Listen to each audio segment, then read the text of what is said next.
Dashing through the snow in a one-horse open sleigh. O'er the fields we go, laughing all the way. Bells on bobtails ring, making spirits bright. What fun it is to ride and sing a sleighing song tonight. Very nice. That's singer, songwriter extraordinaire Joel Simpson who's be with us throughout the remainder of the show, giving us some tunes of the season, as it were. And a little later, we're going to be talking to Tess Taylor, president of the National Association of Record Industry Professionals. I'm Ken Jeffries in for Bob McCormick on Money 101. And also Terry Thompson, social media expert, is here. And we are joined now by the lovely and talented Gabriel Wisdom of American Money Management. Gabe, it looks like it's a big day for the Dow. And it's kind of interesting in that it's going to be, I guess it's tomorrow is going to be a shortened day for stocks, and of course no trading on Wednesday, and it's a holiday week after all, you know? It absolutely is. There's a lot going on though, Ken, and even with the holiday, we had some big announcements here. Consumer spending rose 0.5% last month. That's actually a pretty big number. Consumer sentiment, that's how people feel about the future, that rose this month to the highest level since earlier this year. So people are becoming more and more optimistic. And finally, the Fed this week said they're going to reduce the pace of this asset purchasing, to pump up the economy by buying bonds. Now, the stock market still went up. Yeah, it went up. You remember when they first indicated back, when was it, last May, that they were preparing to taper, the reaction was broadly negative at first because, oh my gosh, they're not going to be stimulating any longer. Now it's positive. We've all gone to the moon. That's what I think has happened. That's what Ralph Cramden would say to Alice, I think, right? To the moon, Alice. The president gave a news conference before his Hawaiian trip just a couple of days ago, and he was touting these really good economic numbers.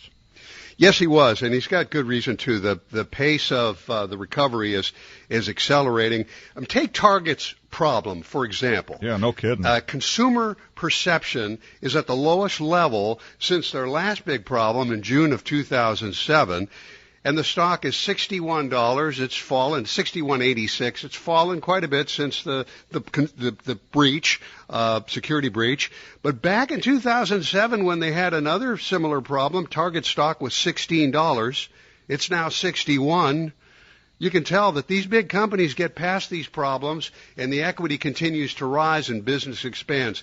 Target is still one of the world's most desirable retailers, for sure. Although, there was a headline this morning on the radio that, Target still has a target on its back regarding, and also they're the subject now of some lawsuits. Do you think the lawsuits, if they indeed come to fruition, will have any impact on Target stock? I don't think so. Let's face it, cyber attacks are up almost 50% in the last 2 years. There's more than 75 million pieces of malware on the internet. So Target's not the only company that's having these problems. They just had a bigger problem than other companies are having, but it's everywhere. But wait a minute. Now, Chase is limiting, right? Target, those people who use Chase debit cards, I believe, in Target can only have it's a $200 limit. I'm not certain what the limit is, but there is a limit. Yeah, well, they're trying to, draw a circle around this problem so that it doesn't get any worse. And it's going to be difficult for Target during the holiday season. This is a very important day, obviously, the day before Christmas Eve, and they lose. So that's just how it is. But they'll get past it. And they're running some big sales, I guess, today. If you were running Target, what would you do? Are they doing the right thing? Yeah, I would be very complicit. I would, own up to it and say we're doing everything we can to fix it. We're going to fix it quickly. And it's going to inconvenience our customers in the short run, but in the long run, we'll have better cybersecurity than anybody else. I'm going to ask you to look into your crystal ball for the next week or so. What do you see for the end of the year stock-wise and for the beginning of next year? I think we're going to have a big rally. There's a lot of capital out there that's looking for a place to go where the money can be made. This is also the time of the year, Ken, when pension funds get their funding, and that money goes where it's treated best. Right now, the best game in town is the stock market. Yeah. All right, Gabe Wisdom, American Money Management, will be talking with you next hour as well. Okay. Pretty good. Thank you. Good stuff. Appreciate it. We can always depend on Gabe to deliver here on Money 101, and he's delivered one more time. But talking to with Terry Thompson and a lot of stuff going on in the world of social media and again how we're looking at college grads and LinkedIn and all this kind of stuff and Terry, what do you have as far as messages go for college grads regarding using social media? Well, definitely have a LinkedIn profile, a professionally, fully developed, robust profile. That's what I encourage all my students to do. That means have a professional headshot of yourself taken to put on your profile. Develop that headline. It's not just a student at such and such school, but what are your specialties? Are you an architect student with a specialty in fabrication and international business? I mean, do a little bit more with that headline so people can search it. You mentioned pictures. How effective are video resumes in the job search? They're handy as well, depending on what you're doing, but you want to be very, very careful about what you put on that video, obviously, and make sure that it's professional.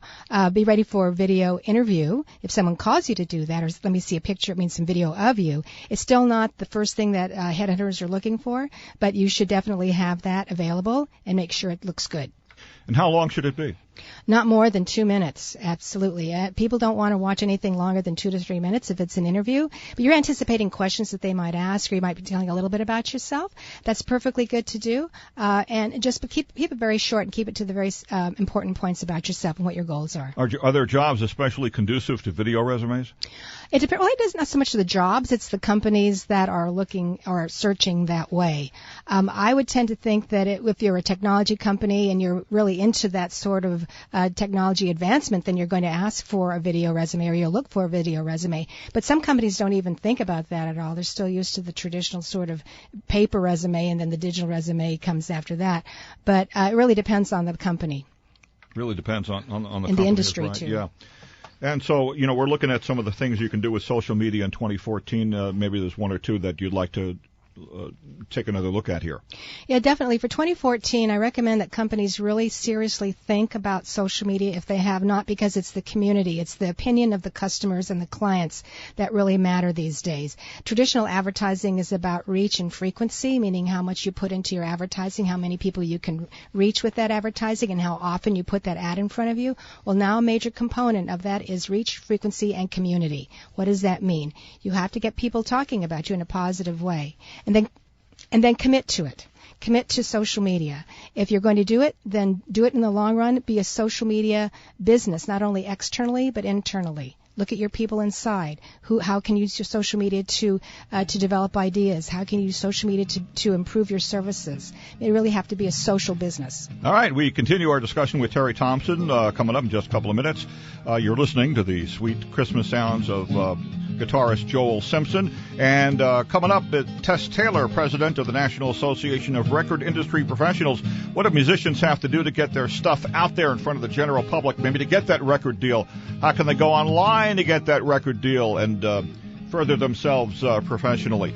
All that, plus investigative reporter Charles Feldman will have an update on Obamacare. Big day today for that and for covered California.com. And we will be back with Money 101 with Bob McCormick coming up. I'm Ken Jeffries here on KFWB News Talk 980. Now back to Tess.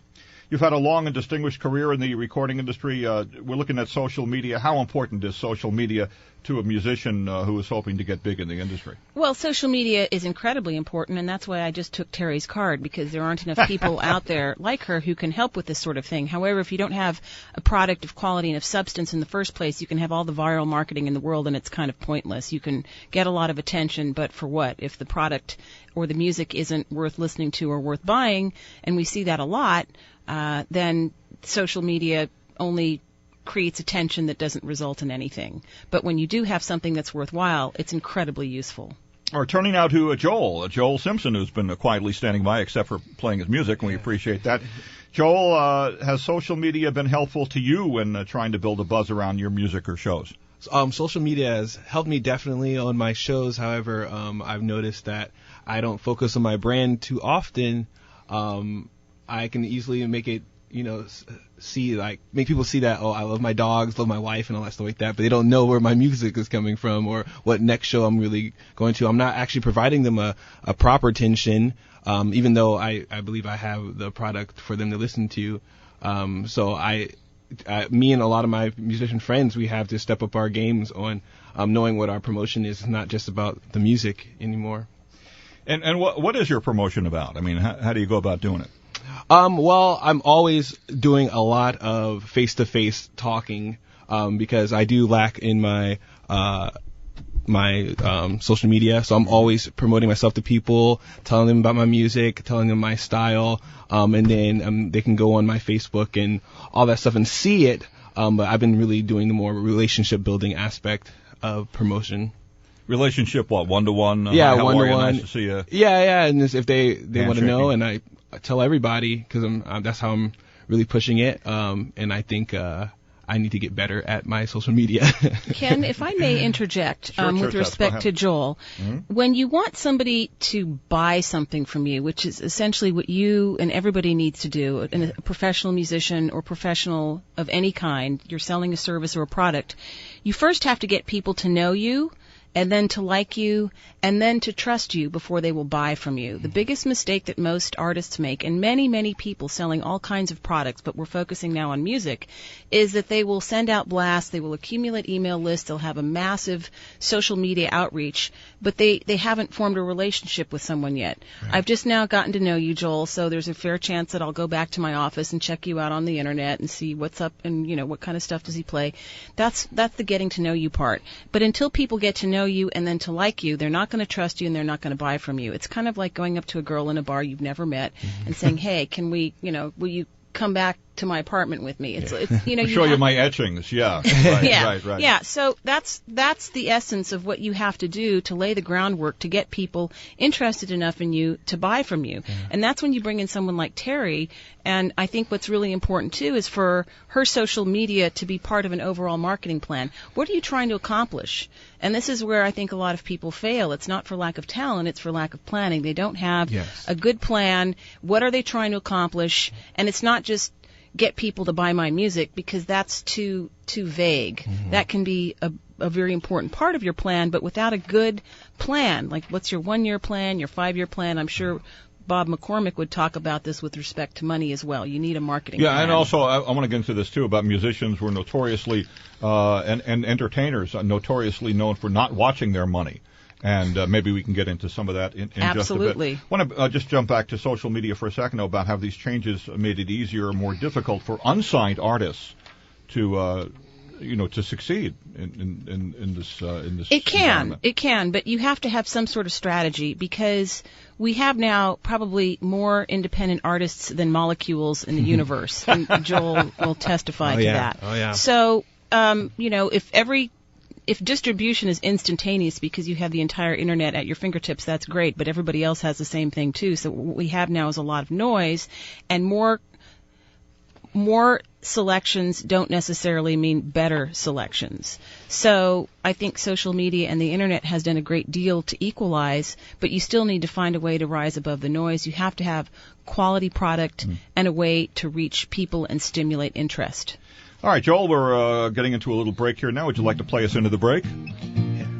Mount he laid his glory by, born that men no more may die, born to raise the sons of earth, born to give him second. And we'll come back in scant moments with more Money 101. I'm Ken Jeffries in for Bob McCormick on KFWB News Talk 980.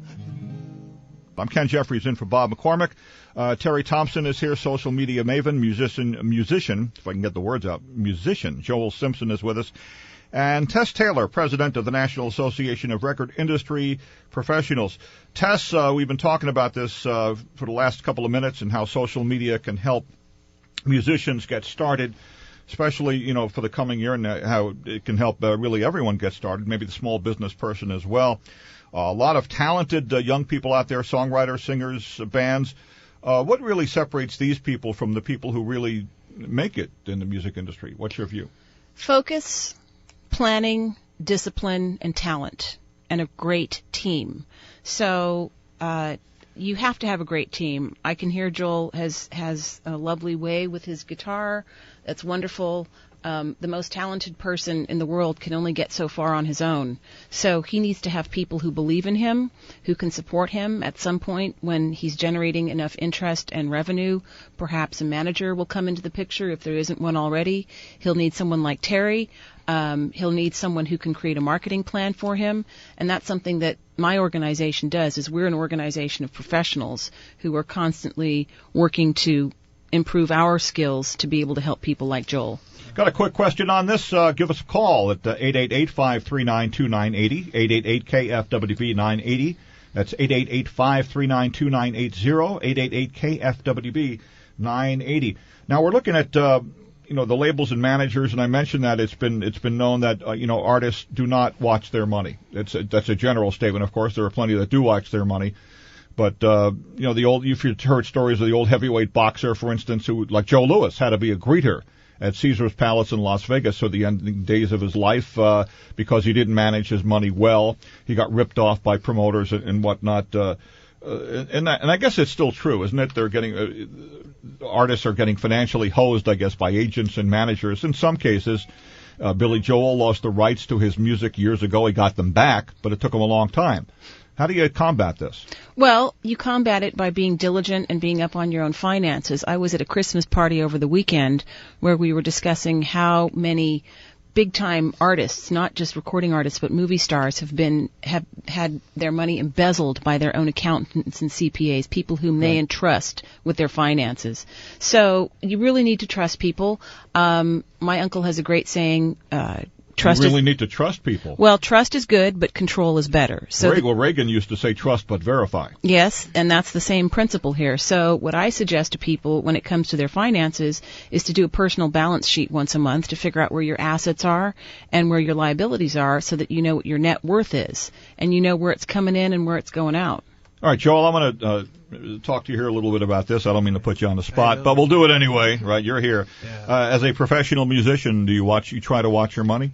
Yes, I do. I'm always watching it to see where I can invest my money in other aspects of my music, to see if I can pay my musicians, pay for certain types of mixing and mastering, just really sort out where what's important in my money spending for music. So. Well, I think if I may, Joel and people like him really need to know where the revenue is coming from. There's some very obvious sources, but there are some less obvious sources. We just had a program a few weeks ago that was called Revenue Sources in the Modern Music Business. There are a number of new areas where money is coming from because of the digitization of our world that a lot of people may not be aware of. For example, being able to license your music for in-flight programs on planes, for greeting cards, for toys like Mattel. There are so many opportunities like that that the average musician, artist may not be aware of. Here we get into copyright issues and everything else. Oh, I want to yes. bring Terry into this too. You're a social media guru here. What about, and we'll talk to all of you about this, what about copyright and stuff like that, especially in the digital age? Well, that is an issue. In fact, if I were an attorney, I'd want to be a creative rights management attorney because this is a huge issue coming up about who has the right to use your material and who doesn't. And there is a site called Creative Commons that is a sort of copywriting for musicians that you can say you're willing to let people use it, you're willing to or not, or let people buy it from you or not. So those are some of the things that an independent artist can use as a service.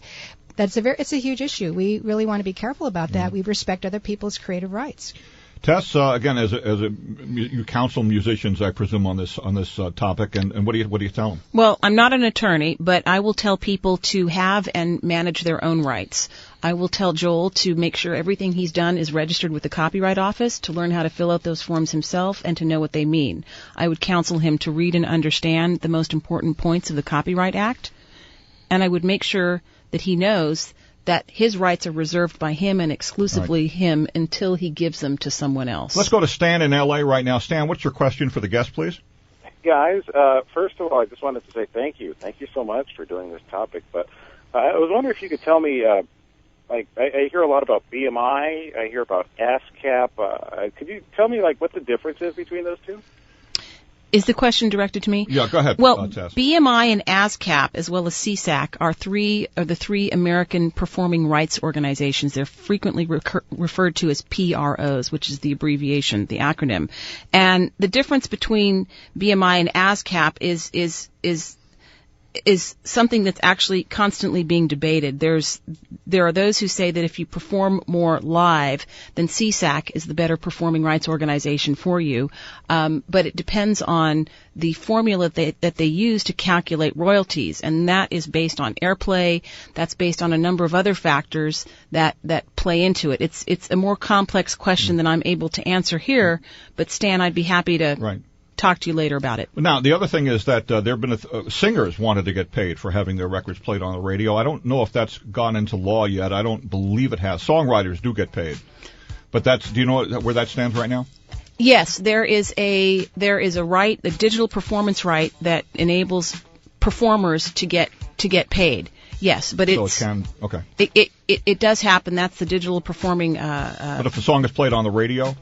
Well, actually, our industries are a little bit at odds about that. The record and the radio industry. Ding, ding, ding, ding, ding. Yes. In this corner is the record. Okay. But we can talk about that. Yeah, That's an important issue. We got more coming up, and we got a break right now. And coming up, investigative reporter Charles Feldman, more about Obamacare, covered California, all that kind of stuff. It's Money 101. I'm Ken Jeffries in for Bob McCormick on KFWB News Talk 980.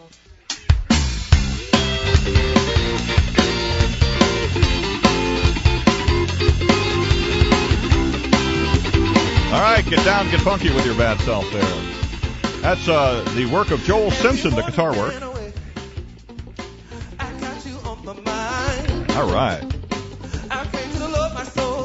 Money 101, I'm Ken Jeffries in for Bob McCormick. And I'll tell you what, and Tess Taylor, who's president of the National Association of Record Industry Professionals, and you deal with social media too all the time, of course. Any of this stuff surprise you at all? No, it doesn't. It's when you have a huge mass of people converging upon a website, then there's bound to be some problems. But I think ease of use is very, very important. I personally have not been to the Obamacare website, but if we're talking... Well, the Cover California website. Well, the Cover California website. But if we're talking about websites with respect to musicians and artists, and I'll go back to Joel here as our handy little example, a young man who's been playing so beautifully in the studio. Joel Simpson. You have to have a very simple website, and it has to direct people to do one thing. And I think the most important thing somebody like Joel can do is get people to subscribe so that he can know who his customers are, so that he can know who is interested in his material and start to form a relationship with them.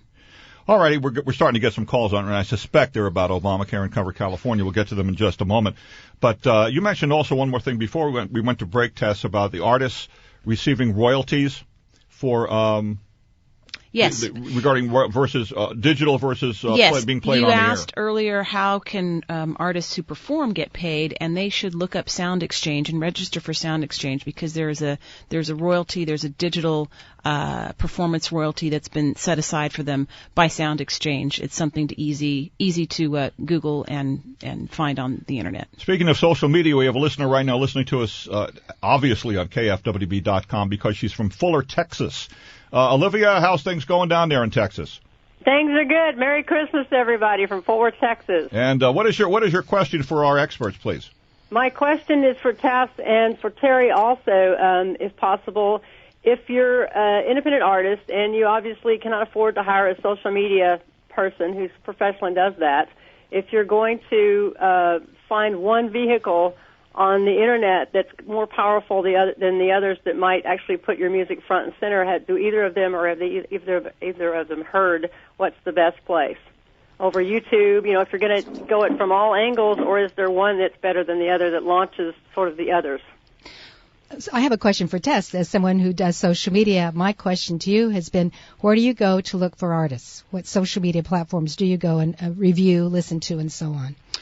Well, to take Terry's question first and then Olivia's question, I rely on my friends to tell me what's great in terms of discovery. That is the thing that I like the most, somebody who sort of knows my taste. Mm-hmm. But from there, I don't go out searching the internet for new music necessarily, because I don't really have the time to do that, and I have so much music available to me now that I never get enough opportunity to listen to. But to answer your question, I take recommendations from friends and people whose taste that I trust. And now so you get by with a little help from your friends. I get by with a lot of help from my friends, and we get a fair amount of music sent to us at the office too. But to respond to Olivia's question, in terms of social media, what's the most important thing? I believe that your own website is the most important thing, Olivia, because you have to direct everybody back to you. I don't know about you, but I had my Facebook page deleted early on in the years of Facebook, and nobody could ever quite explain why, and I'd put a fair amount of work into it. I was able to get it back, but that took some doing. YouTube, Facebook, you MySpace. Had your Facebook page deleted? I had my Facebook page deleted. Well, Twitter. You can just put it back on, right? You can do it yourself. Well, it took some doing, and I had to do some serious doing to get it returned to me. My point here is that all of these so-called free social media sites, they can be changed, bought, sold, shut down. Every which way, anything you can think of can happen, and I think you have to have the control in your own hands, Olivia. I think you have to have your own website, and everything that you do on social media, even if you just use one platform like Twitter or YouTube, has to somehow direct people back to you so that you can gain some information about them. Who are they? Where are they? We know that you're in Texas, for example, and you know, I'm sure that we have some operations in Texas, so it's nice to know that there's an Olivia in Texas who may be interested in participating in some of our activities in Houston. Knowing a little bit about a person and a fan is really, really critical. And the best way to do that is to direct them back to you, to your own website, where you can maybe at least collect an email address, and if you're lucky, get a little bit more information about them, like where they are or how they heard about you. I think when it comes to social media and marketing, one of the most important questions that you can ask people is, how or from whom did you hear about me? Because that tells you who's talking about you and where information about you appears on the Internet. That's a huge, huge question on our website. Anybody who purchases anything from us, whether it's a ticket or a membership, anything at all, there's a question that we always ask: how or from whom did you hear about us? Because we like to thank people who are big advocates of what we do. So I hope that answers your question, Olivia. It's nice of you to call in. Thank you. All right, Olivia, thanks so a lot. much. Thank you very much to Terry Thompson for being here, and Terry, any last words for us about social media and whatnot? Yes, businesses should have a strategy. By strategy, we mean having a plan. Social media is not going away. 2014, make it the year where you really go into social media if you're not there. If you are there, then do it better, because that's part of the problem that's happening. People have rushed out to social media thinking they had to be on Facebook or Twitter, but they're not doing it right, and they're wondering why it's not giving results. All right, and Tess Taylor, anything from you? Tess, but summarizing some of the things that you've talked about, maybe some points that you haven't had a chance to get through. My advice to people is to monetize their intellectual property, to protect it, and to market it as efficiently as possible with some kind of plan or strategy. We're happy to help in any way that we can. May I give our website for people to visit? Go ahead. www.narip.com. That's N as in Nancy, ARIP as in Paul.com. And if you email us, we'll provide you with a free copy of our revenue streams in the modern music business if you reference Bob McCormick's show and Mr. Ken Jeffries. Yeah, Mr. Ken Jeffries. All righty. And we also thank musician Joel Simpson, who's been playing us in and out of the commercial breaks as well. We appreciate that. Show also produced by Austin Cross, and Steve Delamater was the guy running the controls today. And again, Dave Ramsey coming up. Have a great day. We'll see you tomorrow morning at 9:05 on Money 101 here on KFWB News Talk 980.